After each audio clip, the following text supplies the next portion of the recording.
Muito bem, bom sábado a todos, sejam todos bem-vindos mais uma vez ao estudo da Palavra de Deus. Vamos continuar hoje o estudo do Apocalipse. Nós estamos dentro do tema de profecias, né? Então estamos estudando inicialmente aqui o Apocalipse. Já vimos todo o capítulo 1 ali, né?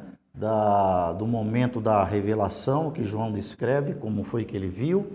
E agora nós vamos entrar no estudo da mensagem propriamente dita, da carta de Cristo para a sua igreja, endereçada inicialmente para as 7 igrejas, né? Eu quero dar um contexto aqui histórico e cultural para que você tenha uma visão assim melhor do momento, né, em que essa mensagem foi enviada às igrejas, para você ter uma ideia do que estava acontecendo, quais eram os eventos que estavam acontecendo ali naquele momento junto ao povo de Deus, a igreja que crescia, né? Ali já na época pós-apostólica, os apóstolos já haviam morrido e João já estava ali perto do final do primeiro século, e quando ele escreve então essas cartas, né? Então, como eu disse, os discípulos já haviam falecido todos. Paulo, que veio um pouco depois, também já havia morrido, e agora João, que era o último dos apóstolos, aquele que morreu velhinho e aparentemente morreu de morte natural, né? Foi o único dos discípulos que não foi assassinado, que não conseguiram assassinar ele também. E ele recebe então essa visão e escreve a igreja que havia na sua época, né? As igrejas, na verdade, daquela época não eram templos, né? Não havia ainda templos. As igrejas se reuniam nas casas das pessoas, mas era uma igreja constituída, né? Havia lá toda uma estrutura de igreja em várias localidades. E o interessante é que assim havia naquela época mais que 7 igrejas, né? Haviam várias outras igrejas, mas Deus escolheu essas 7 igrejas para enviar as cartas. Esse fato dá a ideia de que essas igrejas elas foram escolhidas exatamente porque a mensagem não era apenas para elas, mas apontava também para o futuro, né? Depois a gente vai ver aqui no decorrer do estudo como essa coisa vai se evidenciando, né? De que a mensagem não era apenas para aquela igreja, para o momento que aquela igreja estava vivendo, mas também apontava, ela tinha um alcance maior, né? E apontava para um tempo maior. E aí a gente vai vendo que cada carta tinha um determinado período de tempo da experiência da igreja de Cristo, né? Da experiência deles, né? Daquelas pessoas. As cartas elas foram literais, né? Elas foram, na verdade, era um documento apenas, né? Originalmente era um documento, as 7 cartas, e depois é que foram desmembradas para as 7 igrejas, mas elas foram reunidas num único documento, né? E o entendimento aqui é que essas cartas elas representam uma aplicação profética. 7 mensagens específicas relacionadas à igreja de Cristo em todas as épocas, em todas as eras, desde aquele momento em que eles receberam as cartas até ao período da volta de Cristo, que são os dias de hoje. Então, cada carta cobria um determinado período de tempo, e de forma que se estendia desde da experiência deles naquele momento e depois através dos séculos, até a volta de Cristo. Algumas coisas que são citadas na carta, como a gente vai ver, né, que a gente vai estudar todas as cartas, estavam ocorrendo naqueles dias. Então a gente vê que a carta tinha realmente um endereço certo para tratar de coisas que estavam ocorrendo, além dessa segunda aplicação que corria através do tempo, né? Então algumas coisas estavam acontecendo, outras estavam em processo de concretização e outras apontavam ainda para o futuro, para um tempo que viria ainda depois deles, né? Eram momentos difíceis para a igreja, para o cristianismo, momentos difíceis, momentos de perseguição. A história mostra que os cristãos daquela época, aqui a gente precisa fazer uma diferenciação para poder entender bem o contexto, né? Você tinha os judeus cristãos, eram aqueles que aceitaram a doutrina dos apóstolos, a doutrina de Cristo. Então, eles eram judeus, mas se tornaram cristãos. Tinha os judeus que não se tornaram cristãos, que continuavam, aqueles que não aceitavam a Jesus, né, como sendo o Messias. E tinham os cristãos, propriamente dito, aqueles pagãos que se convertiam ao cristianismo, né? Também os judeus cristãos e os pagãos que se convertiam ao cristianismo. E controlando tudo estava o Império Romano, né? Que era quem controlava toda a situação, quem imperava naqueles dias, né? Então, a situação dos cristãos propriamente ditos era difícil, eram momentos difíceis, porque eles tinham o jugo romano, que muitas vezes tratava a eles com dureza, né? A gente conhece a história aí de como Roma matou muitos cristãos e perseguiu também. Tinha as tensões internas entre os judeus que não aceitavam a doutrina de Cristo, que muitos foram responsáveis pela morte, né, e perseguição dos cristãos. Então era um momento difícil para a igreja de viver nesse ambiente, né? De tanto conflito, um ambiente de tanto conflito. Osmano, nessa época já existia Roma papal ou ainda não? Não, Só Roma pagã, papal né? veio bem depois, Bem né? pra frente, né? Aqui era Roma Roma Imperial, imperial. né? Roma A Roma Imperial. pagã que chama, né? Isso, ou Roma pagã, né? Então eles dominavam ali a região. A Roma naquela ocasião era o cumprimento da profecia do sonho de Daniel 2. Lembra do sonho de Nabucodonosor?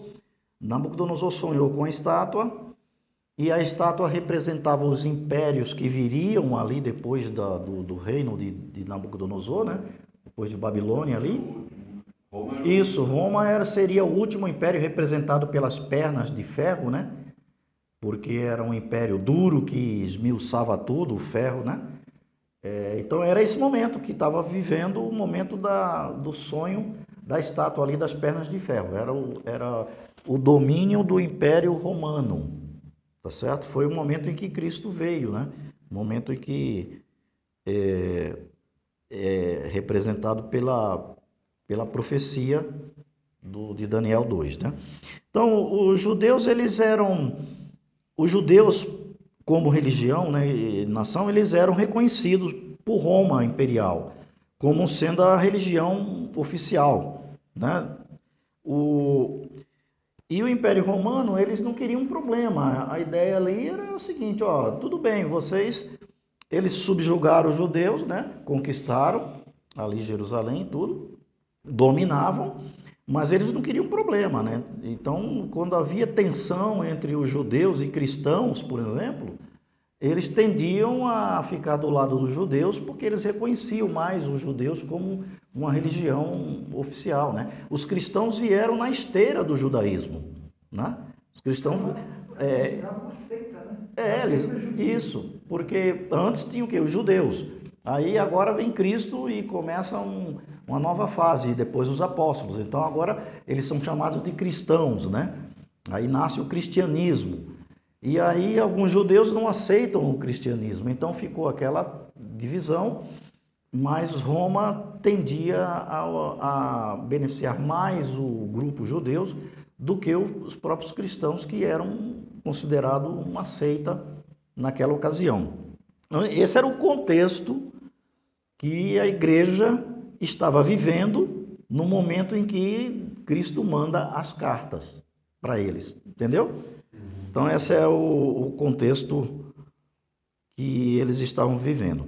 E também tinha outras tensões, os pagãos também, né? Tinha a sua religião pagã, adorava os seus deuses e tudo, então tinha conflito também com eles. Muitas vezes eles entravam em conflito, porque os cristãos não queriam mais participar das coisas dos pagãos, né? Também.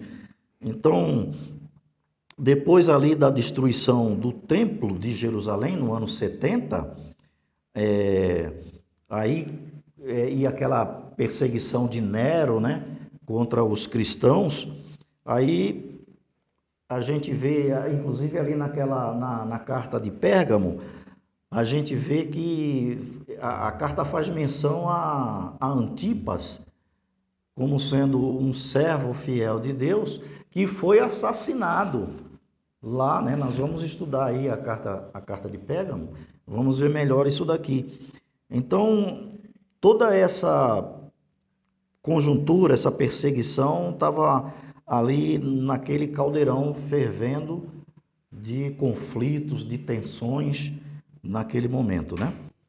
O próprio exílio de João também era por conta dessa perseguição, né? João foi exatamente exilado para Patmos por conta da perseguição e para não pregar o evangelho. Ele próprio diz isso na carta, como nós vimos ali no capítulo 1, né? Fernando? Até o ano 60, os cristãos eram bem aceitos, inclusive como uma seita, né, dentro do judaísmo. Né? Após o ano 60, quando Roma pegou fogo, aí os cristãos foram postos como uma seita realmente a ser rejeitada pelo Império Romano. Isso. E essa separação, essa separação mais clara entre judeus e cristãos, ela se evidencia ali logo depois da destruição do templo, no ano 70. Aí isso fica mais claro, né? Antes, isso ainda era meio mesclado, meio misturado, judeus e cristãos. Roma olhava aquilo, né, como quase que um povo só e tal. Mas depois essa separação fica mais evidenciada depois da... O imperador põe a culpa Isso. dos cristãos pelo fogo que ele pôs em Roma. Exatamente. Então, eu quis fazer essa introdução para que você tivesse uma visão geral de como estava aquele momento, como a igreja estava vivendo aquele momento, no momento em que ela recebe as cartas, né? Então, as cartas elas foram enviadas para fortalecer a igreja, né? Em todas as eras, não só naquele momento, né, em que João escreveu, mas para o futuro também, como nós falamos aqui, né, que as cartas abrangem tempos que viriam depois, né? Agora nós vamos entrar na carta propriamente dita e vamos analisar então cada carta, né? Eu vou ler aqui a carta endereçada à igreja de Éfeso. Vou fazer a leitura aqui, você acompanha aí, né? Ao anjo da igreja de Éfeso, escreve: Isto diz aquele que tem na sua mão direita as 7 estrelas, que anda no meio dos 7 candeeiros de ouro. Eu sei as tuas obras e o teu trabalho, a tua paciência, e que não podes suportar os maus, e pusestes à prova os que dizem ser apóstolos e não são, e tu os achastes mentirosos. E sofrestes, e tens paciência, e trabalhastes pelo meu nome, e não te cansastes. Tenho, porém, contra ti que deixastes o teu primeiro amor. Lembra-te, pois, de onde caíste, e arrepende-te, e pratica as primeiras obras. Senão, virei brevemente e tirarei do seu lugar o teu castiçal, se não te arrependeres. Tens, porém, isto, que aborreces, em outras traduções diz odeias, né? As obras dos nicolaítas, as quais eu também aborreço. Quem tem ouvido, ouça o que o Espírito diz às igrejas. Ao que vencer, dar-lhe-ei de comer da árvore da vida, que está no meio do paraíso de Deus. É assim que está a leitura da carta endereçada à igreja de Éfeso. A igreja de Éfeso, pelo estudo e por todas essas razões aqui que eu expus agora há pouco, ela deveria cobrir o ano, aproximadamente o tempo do ano 30, 31 ali, até aproximadamente o ano 100. Esse era o período que entendemos que a carta de Éfeso cobriria dentro da história, né? Dentro dessa perspectiva de que a carta tinha essa função, né? De tratar de assuntos do momento, mas também apontava para a experiência da igreja no futuro.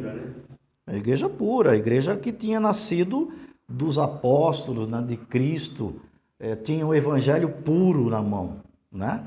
E por isso que a carta diz, a gente vai entrar aqui já, vou explicar que, olha, vocês perderam o primeiro amor. E a mensagem é que eles voltassem, né, para o primeiro amor. Mas nós vamos comentar isso daí. Então ela cobre esse período aí, aproximadamente. Essas datas não podem ser levadas em conta exatamente assim, não foi do ano 31 ao ano 100 e tal. A gente não tem essa informação tão segura, mas aproximadamente eram essas as datas, né? Então, Éfeso era uma cidade muito grande, uma cidade portuária, uma cidade que tinha muita gente, né? Possuía muitos templos pagãos, era uma cidade também muito pagã. Inclusive o templo da famosa deusa Diana, né, que a Bíblia fala ali, a gente vê lá em Atos 19, né? Se eu não me engano, o verso 26 ou 27, fala do templo da igreja Diana. Era lá na cidade de Éfeso, era uma cidade muito pagã. E a influência pagã era muito forte na igreja cristã, né? Daquela época. Então, ela era a igreja em si, né? Dos cristãos que vivia na igreja de Éfeso, ela era caracterizada pelo amor, né? Pela fidelidade ao evangelho. É por isso que diz, eu conheço, né, as tuas obras, né? E tem um trecho que eu gostaria de ler com você. Está em Atos capítulo 2. Acompanha aí. Pega a sua Bíblia aí, Atos capítulo 2. Vamos ler o verso a partir do 42. O livro de Atos fala muito da história da igreja, né? De como a igreja cresceu e tal. É muito interessante estudar o livro de Atos. Aliás, eu me lembro aqui de uma referência da escritora Ellen White, né? Da profetisa Ellen White, que ela diz assim: estudai atentamente o livro de Atos e a experiência dos apóstolos, porque será a mesma experiência da igreja antes da volta de Cristo. Então, se você estuda o livro de Atos e vê como se desenvolveu a pregação do Evangelho através daquelas pessoas, você vai ver que o Espírito Santo estava atuando diretamente com os apóstolos. Ele foi derramado ali em Atos 2, no início de Atos 2, né? Foi derramado o Espírito Santo sobre os apóstolos. Os apóstolos, cheios do poder do Espírito, começaram a pregar o Evangelho. A igreja cresceu exponencialmente, explodiu a igreja, porque os apóstolos revolucionaram o mundo daquela época, guiados pelo Espírito Santo, e o Espírito Santo falava diretamente a eles. Lembra que falou a Filipe, corre, vai lá que tem o mensageiro lá da rainha Cândice, aquele eunuco, lendo a Bíblia, não estava entendendo, vai lá, tem um coração sincero ali. Aí Filipe correu lá, explicou, batizou o cara foi embora. Era ação direta do Espírito Santo, né? Você vai ver no livro de Atos que Paulo estava tentando ir para uma cidade pregar, o Espírito Santo, não vai para aí, vai para cá. Aí desviava ele de um lado para outro. Então havia uma influência direta do Espírito Santo para com a igreja apostólica. E essa experiência, diz Ellen White, que vai ser a experiência da igreja antes do final da volta de Cristo. Então, eu creio firmemente, irmãos, que o Espírito Santo, quando for derramado agora na chuva serôdia, né? Aquele primeiro derramamento a gente chama da chuva temporã, mas quando for derramado agora na chuva serôdia, antes do final da volta de Cristo, o Espírito Santo vai dirigir essa igreja como fez com os apóstolos. Eu não tenho dúvida disso. Eu imagino até que o Espírito Santo vai falar com as pessoas e dizer assim, olha, vai lá na Marechal Deodoro, número 1435, tem uma pessoa lá, o nome dele é Antônio, é um coração sincero, está precisando da palavra. Aí você vai lá, vai bater na porta, o cara vai abrir e falar, eu vi você no meu sonho, entra aqui. Vamos ouvir a palavra, vai ser pregada a palavra.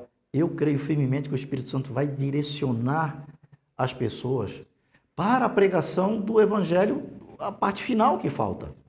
Porque veja como a Bíblia apresenta o derramamento do Espírito Santo.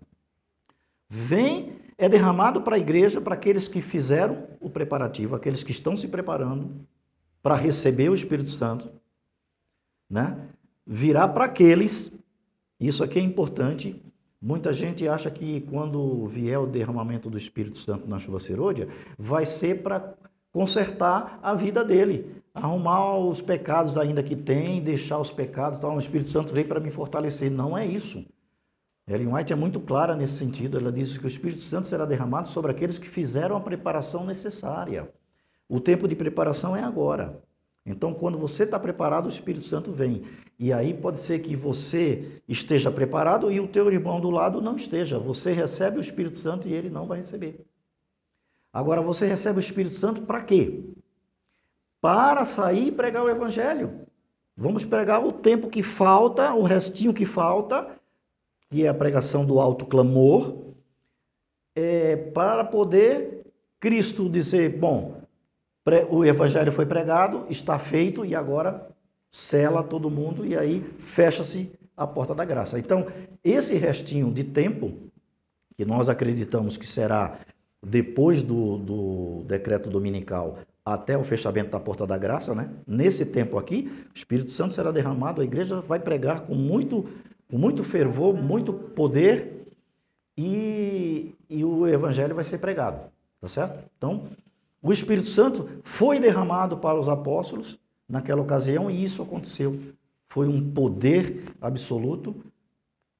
O Espírito tratou diretamente com eles e a igreja cresceu muito, né? E por que eu estou falando disso? Porque quando você lê o livro de Atos, você vê essa experiência e você sabe que vai ser a experiência da igreja antes da volta de Cristo. E agora veja, já dou a palavra aqui, veja Atos 2 e 42, como estava vivendo a igreja nesse tempo. Ó, e perseveravam na doutrina dos apóstolos, na comunhão, no partir do pão e nas orações. E em toda a alma havia temor, e muitas maravilhas e sinais se faziam pelos apóstolos. Todos os que criam estavam juntos e tinham tudo em comum. Então, essa experiência da igreja, da igreja de Éfeso, foi o que caracterizou a igreja como uma igreja caracterizada pelo amor. O amor, a comunhão, né? A pureza de coração. Mesmo em detrimento daquilo que eles estavam vivendo, né? Mas você vê a descrição aí do livro de Atos, é uma descrição de um povo completamente amando a Deus, né? Aceitaram plenamente a doutrina dos apóstolos e estavam ali unidos, né? No entanto, essa igreja caiu, né? Na tentativa de harmonizar o cristianismo puro que eles tinham, né? E simples com o paganismo vigente da época, né? Por isso que a mensagem, a carta diz, olha, tenho contra ti que perdestes o primeiro amor, né? E aqui, irmãos, tem algo que a gente precisa refletir um pouco. Toda vez que a igreja tenta harmonizar a sua doutrina, os seus valores com o mundo, a igreja perde. A igreja perde. Nunca a igreja ganha. Entendeu? É por isso que a gente tem que ter cuidado de não trazer para dentro da igreja o mundo, o mundanismo. Porque quando tem essa tentativa de harmonizar, é o que aconteceu aqui. Eles tinham um evangelho puro, que receberam de Cristo e dos apóstolos. Mas a força do paganismo era muito grande, como é hoje no mundo. Nós somos muito pequenos em relação ao mundo. A força do mundo é muito grande, da mídia, de tudo que está aí no mundo. Para onde você olha no mundo, tem um mundo programado para não servir a Deus. Então é difícil você viver como cristão e manter os seus valores. E aí, às vezes, a gente é tentado harmonizar, né, a nossa vida, os nossos valores com o mundo. E toda vez que acontece isso, a igreja perde. A igreja perde. E isso também acontece com a gente em particular, né? Quando eu tento harmonizar a vida, as coisas do mundo com os meus valores, eu vou cair, pode ter certeza. Agora veja como a carta diz. Vamos analisar aqui mais profundamente. Ao anjo da igreja de Éfeso escreve. Lembra que eu disse aqui? A palavra anjo aqui, né, do grego, tem um sentido de mensageiro, né? Não no sentido do anjo, o ser espiritual, porque não faria sentido mandar uma carta para um anjo, um ser espiritual, né? Então, ao anjo da igreja de Éfeso, aquele que está na igreja de Éfeso, escreve isso que eu vou dizer, não é isso? Então, aqui, o entendimento é o mensageiro que está lá na igreja de Éfeso, o pastor da igreja, o líder da igreja. Para ele, escreve o que eu vou dizer. Tá certo? E aí, o texto diz assim: isso diz aquele que tem na sua mão direita as 7 estrelas e anda no meio dos 7 castiçais. Lembra que a gente viu isso aqui no capítulo 1? João, quando João se volta para ver quem estava falando com ele na visão, ele vê um ser que ele chama de, que tinha aparência do Filho do Homem, que era um título dado a Cristo. Ele descreve esse ser e diz assim, ele estava no meio de 7 candeeiros. E ele tinha na mão direita 7 estrelas. E aí no verso 20 de Apocalipse 1, tem a explicação, dizendo o seguinte, ó, esses 7 candeeiros são as 7 igrejas. Então Cristo está no meio das suas 7 igrejas. Lembra que eu disse isso aqui? É Cristo quem guia, quem orienta a igreja, quem mantém a chama do candeeiro acesa da igreja, né? Por isso que na carta de Éfeso ele diz assim, arrepende-te, senão eu vou e retiro o candeeiro, tua luz vai apagar, né? Então Cristo é aquele que está no meio dos 7 candeeiros, no meio da igreja, e mantém na sua mão direita as 7 estrelas, que o texto de Apocalipse 1:20 diz que são os 7 anjos das igrejas, São né? mensageiros. Que são os líderes da igreja, os pastores, aqueles que estavam na liderança da igreja. Então, Cristo é aquele que está no meio da igreja, que cuida, guia a igreja e mantém os seus líderes na sua mão direita, na mão da força, na mão da destra, ele diz, na sua mão direita, né? Então, o sentido do verso aqui. Aí ele diz assim: eu sei das tuas obras, do teu trabalho, tua paciência, que não pode suportar os maus, puseste à prova os que dizem ser apóstolos e não são, e tu os achaste mentirosos, sofreste, tem paciência e tal. Então, Cristo é aquele que conhece bem a sua igreja, conhece o esforço que a sua igreja faz, o trabalho, as dificuldades por que ela passa, a perseguição. É isso que Cristo está dizendo assim: eu conheço tuas obras. E Cristo volta a falar isso aqui várias vezes. Ele conhece a obra da igreja em todas as eras, né? O esforço que a igreja tem feito.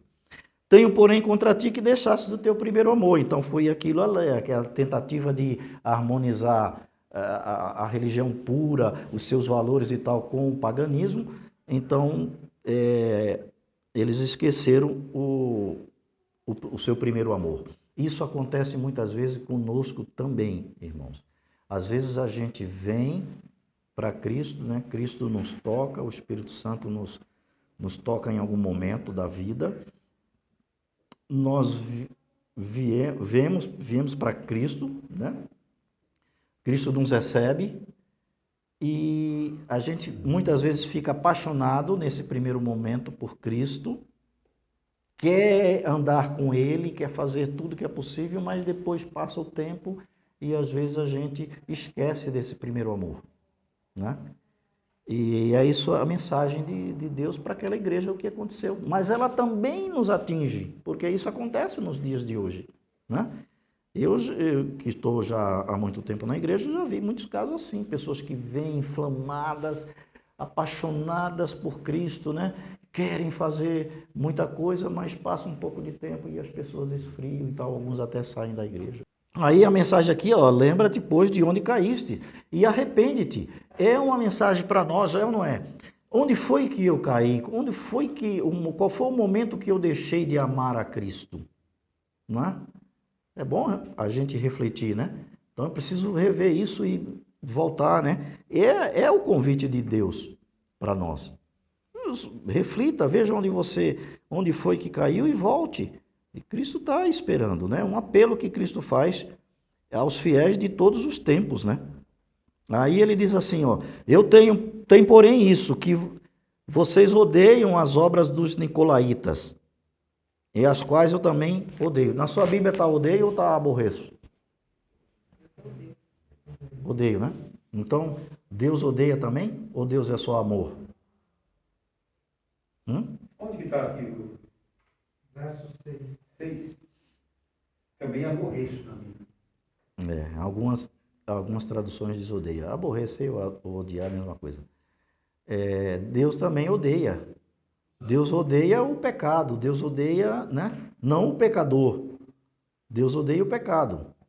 Então, ele está falando aqui das obras dos nicolaítas, né? E quem eram os nicolaítas? Provavelmente os nicolaítas eram uma seita que nasceu das ideias do líder, que provavelmente a gente não pode dizer com toda absoluta certeza, mas era do Nicolau de Antioquia. Nicolau de Antioquia, ele é citado no livro de Atos como um dos 7 diáconos que foram escolhidos.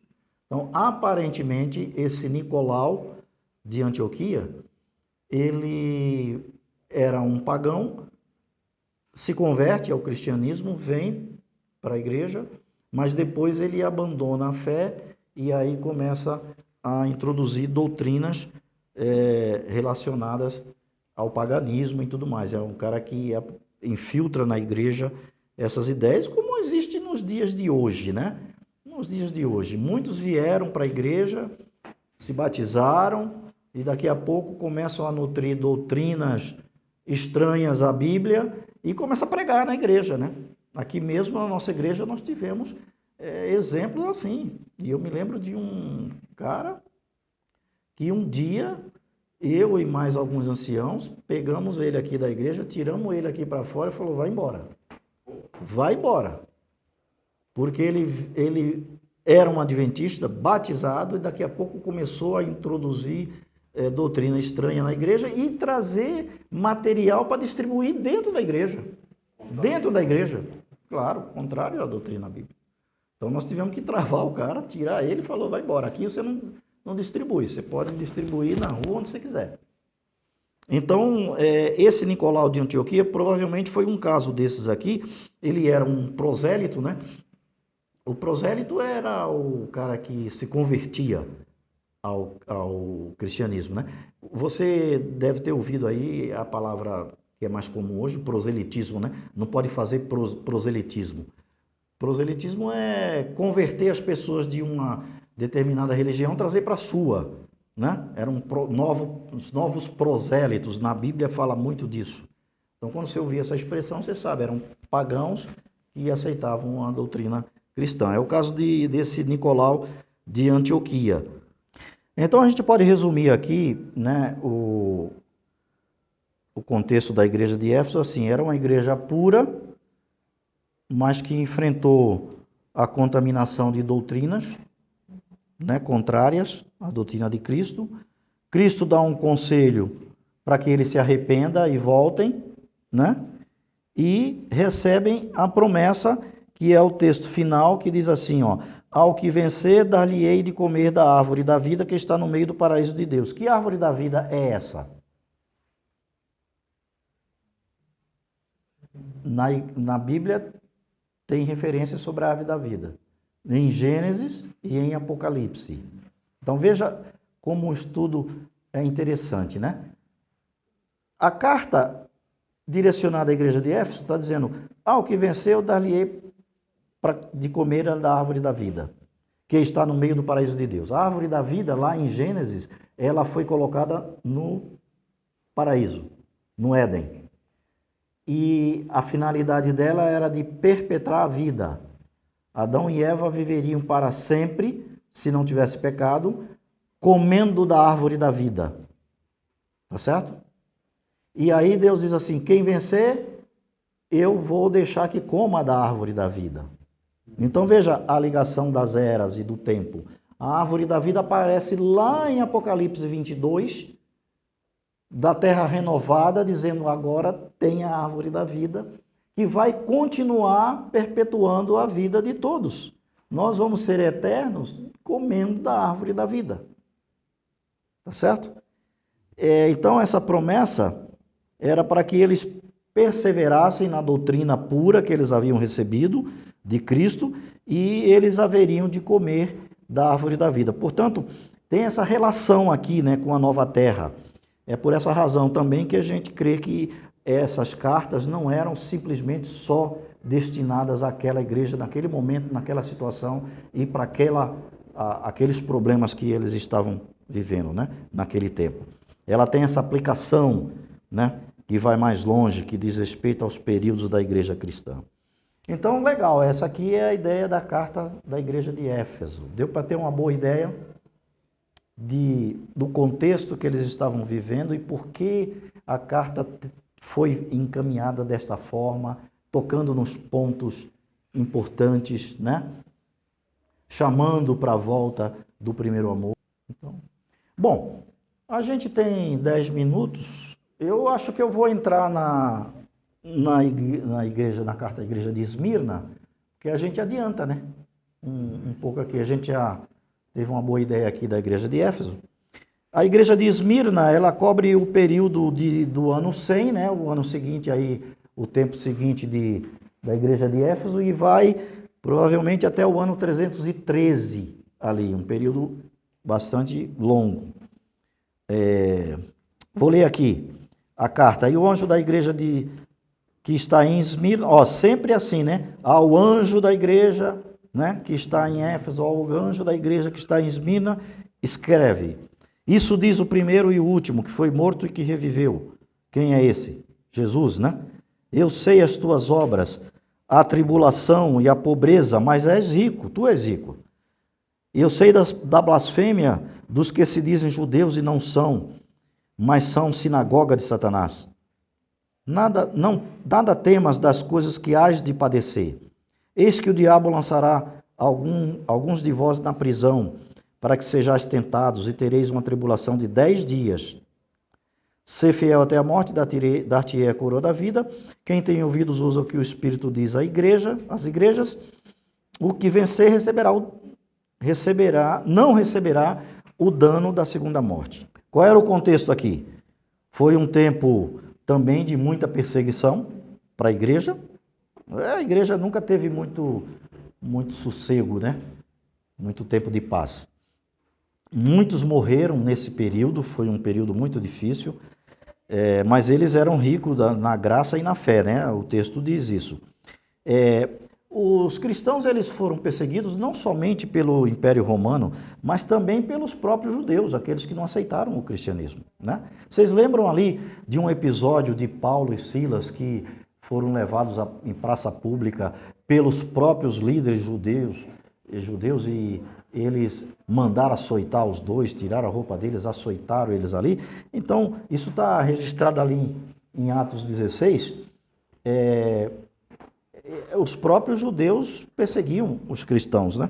É uma boa lembrança, para ver como a perseguição não vinha apenas do Império Romano, não vinha apenas dos pagãos, mas também dos próprios judeus, aqueles que não aceitaram a doutrina de Cristo, né? Então, essa é uma lembrança aí de Paulo, que era um deles que ajudava nesse sentido, né? Mas é importante dizer que muitos judeus aceitaram o cristianismo, né? Não foram todos. Muitos aceitaram e passaram a viver como cristãos, né? A palavra Esmirna tem uma tradução para mirra.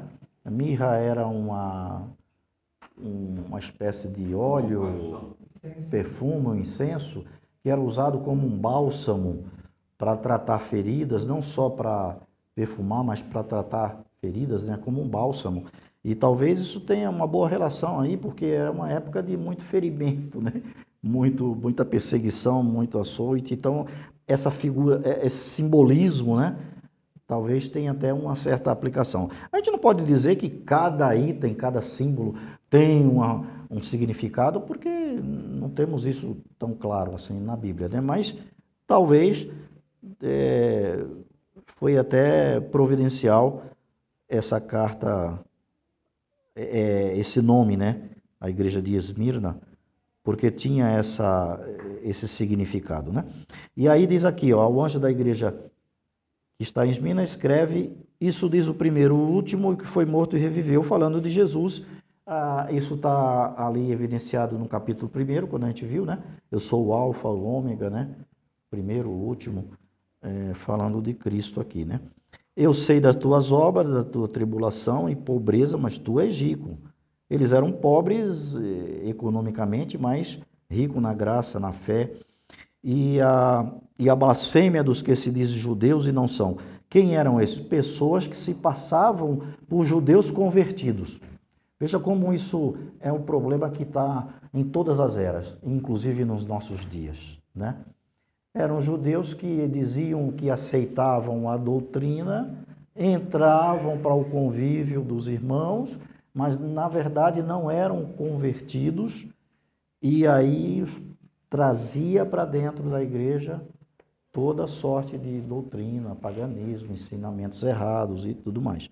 E aqui o texto diz, ó, a blasfêmia dos que se dizem judeus, mas não são. Aqui, queridos, a gente tem uma lição também importante para a gente. Se dizer cristão e não ser é um problema, não é? E é um problema até em detrimento do próprio cristianismo. E Jesus reservou, irmãos, as piores palavras de maldição deles para essas pessoas que aparentam ser cristãos, mas não são, né? É aquela religião de fachada que é chamado, né? Então a gente precisa tomar muito cuidado com o nosso procedimento, né? Porque o nosso procedimento, ele fala muito mais que as nossas palavras. A nossa vida é a melhor pregação, né? A pregação vivida é melhor do que a pregação falada. Você pode pregar, pode fazer, falar, um monte de coisa. Mas o importante é viver, né? Então isso acontece também nos nossos dias. E o texto diz assim, eles não são, parecem judeus, dizem que são, mas não são, mas antes são sinagoga de Satanás. Aqui é uma referência dura, né? Sinagoga de Satanás. Se refere à oposição judaica que tomou forma contra a comunidade cristã, né? Essa expressão ela aparece em duas cartas aí, na igreja de Esmirna e depois lá na frente na igreja de Filadélfia. Essa carta ela destaca a comunidade judaica daquela cidade como uma força que se opunha à comunidade cristã, né? Os judeus, alguns se negavam a reconhecer Jesus como o Messias, como até os dias de hoje, né? Os judeus, de uma maneira geral, como o povo, eles não reconhecem o Messias, eles estão aguardando o Messias ainda vir, né? Nos seus dias. Então, o Messias prometido eles não reconheceram. Então, mas, na verdade, eles faziam questão até de amaldiçoar Jesus, né? Lembra? Até foi citado aqui, né? Quando eles falaram, não, deixa que o sangue dele caia sobre nós e tal. Eles amaldiçoavam Jesus, não aceitavam a doutrina de Jesus e se colocavam contrário a tudo que vinha de Cristo, né? Então, esse grupo é que é chamado de sinagoga de Satanás, aqui nessa referência. Então, quando um grupo que se diz cristão, mas não é cristão, mas está dentro do grupo dos cristãos, que são as ovelhas, o lobo no meio das ovelhas, né? No meio dos cordeiros, eles, aqui, no caso, Deus os chamou da sinagoga de Satanás, quer dizer, uma sinagoga dentro da sinagoga. Na verdade, o termo foi utilizado, sinagoga, não havia uma sinagoga ainda como um templo, como ir lá, como uma igreja em si, né? Templo mesmo, templo como igreja, só veio ali depois do ano 300, segundo século e terceiro século ainda não tinha templo como depois da destruição do templo que houve, né? Então, mas ele utiliza essa terminologia de sinagoga para identificar esse grupo de pessoas que se diziam cristãos, mas não eram cristãos. Não eram cristãos. Agora veja uma coisa interessante aqui. A carta diz assim, não temas pelas coisas que vocês vão padecer. Então já estava dizendo, vocês vão sofrer. Vai ter um sofrimento grande, né? O diabo vai lançar alguns de vocês na prisão para que sejam tentados, diz o texto bíblico aí que nós lemos agora há pouco, né? Era uma profecia sobre prisão e morte daqueles fiéis que haveriam de acontecer nos seus dias.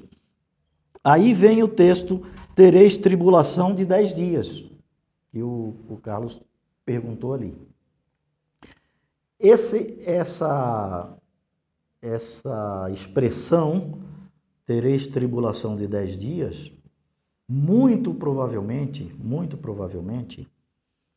era o período do ano 303 a 313.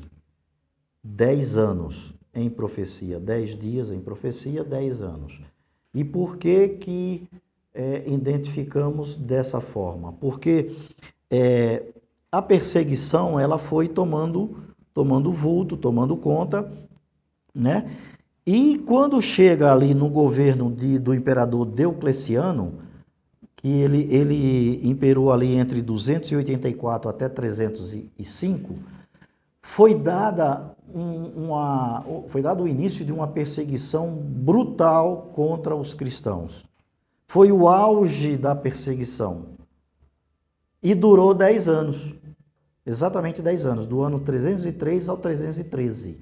É a partir do 313, depois do imperador Diocleciano, é que se coloca um termo final à perseguição dos cristãos, e aí começam um entendimento para tentar andar na paz ali, apaziguar a situação, porque houve derramamento de sangue muito grande, e a perseguição era grande, a tensão era muito grande, né? E aí, dali para frente foi que a coisa foi foi diminuindo, mas nesse período aqui foi o auge da perseguição. Foram 10 anos de muita perseguição e derramamento de sangue. Então, exatamente nesse período do 303 ao 313, tá certo? Por isso 10 dias de perseguição. Então, Deus estava dizendo, vocês vão padecer, não se preocupe com isso, o Satanás vai jogar alguns de vocês na prisão, e haverá um tempo de 10 dias que vocês vão ficar enfermos, vão ficar doentes, porque era uma perseguição muito grande. Mas ser fiel até a morte, dar-te-ei a coroa da vida. E diz aqui que aquele que vencer, essa era a mensagem, né, a promessa, não passaria pelo dano da segunda morte. Então, que segunda morte é essa? Porque a Bíblia encara o seguinte, essa vida que nós temos aqui, que daqui a pouco a gente vai morrer, essa é a primeira morte, né? Agora, a segunda morte vai ser aquela final, aquela que quando Deus resolver o problema do pecado, vai destruir para sempre o pecador. Então, essa é a segunda morte. Então, quem perseverar, mesmo em dias difíceis de perseguição, de problemas e tudo mais, quem perseverar até o fim, não passaria pelo dano da segunda morte. Quer dizer, não estaria perdido para sempre, estaria com Cristo na eternidade, né? Então, a igreja de Esmina deu até para terminar. É uma carta pequena, mas esse era o contexto da igreja de Esmina. Um outro período, né, que vai ali até o ano 303. Aí depois a gente vai entrar na igreja de Pérgamo, que é sábado que vem, o Fernando Neves vai nos auxiliar aqui, e a gente vai continuar entendendo aqui cada carta e de cada igreja e cada período que ela cobria. E então já ultrapassamos um tempo, vamos levantar, vamos orar, vamos nos despedir. Santo Deus, nosso Pai que estás nos céus, obrigado, ó Deus, por essa oportunidade de estudarmos a Tua Palavra. Rogamos que o Teu Espírito mantenha essa mensagem em nossa mente, para que possamos praticá-la em nossa vida diária e não esquecermos do apelo que Jesus faz à nossa vida a cada dia.